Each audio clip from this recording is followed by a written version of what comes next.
Railway ஸ்டேஷனில் ஒரு கொடூரமான பேய் இருந்துக்கிட்டு யாரெல்லாம் நைட் டைமில் அந்த ட்ராக் வராங்களோ அவங்களெல்லாம் கொடூரமாக கொள்ளுது. அது ஏன் எதுக்காக தான் பார்க்க போகிறோம், வாங்க வீடியோக்குள்ளே போகலாம். ஸ்டார்டிங்கில் பார்த்தா ஒரு பொண்ணு ரயில்வே ட்ராக்ல நிற்கிது, அழுகுற மாரி சத்தம் கேட்குது. அந்த சத்தத்தை கேட்டு ஒரு பையன் வந்து ஓடி போகிறான். எந்த பொண்ணு ரயில்வே ட்ராக்ல அழுகுது, யாருக்காவது ஏதாவது ஆயிடுச்சான்னு அவன் ஓடி போய் பார்த்தாதான் அந்த பேய் அவனை பிடிச்சிக்கிச்சு, அந்த இடத்துல அவனை கொன்னுச்சு. அதேமாரி நைட் டைம் ஆனால் அந்த இடத்துல அழுகுற சத்தமும் கதற சத்தமும் கேட்டுக்கிட்டே இருக்குது. அங்கே போய் ஆம்பளைங்க காப்பாற்றுன்ற பேரில் போகிறாங்க. என்னதான் ஆச்சுன்னு பார்க்க போகிறவங்க எல்லாருமே இறந்து போகிறாங்க. எக்கச்சக்கமான அந்த இடத்துல எக்கச்சக்கமான சாவு விழுந்துக்கிட்டே இருக்குது. எக்கச்சக்கமான பேர் இறந்தும் போகிறாங்க.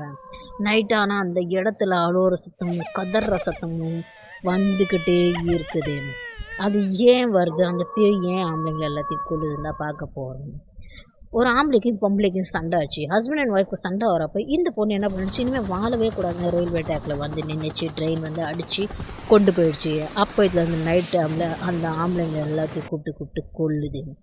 இந்த ஸ்டோரி உங்களுக்கு பிடிச்சிருந்தா ஸ்வர்ணா மிஸ்ட்ரி சேனலை லைக் அண்ட் சப்ஸ்கிரைப் பண்ணுங்கள், ஃப்ரெண்ட்ஸ் அண்ட் ஃபேமிலிக்கு ஷேர் பண்ணுங்கள். பாய்.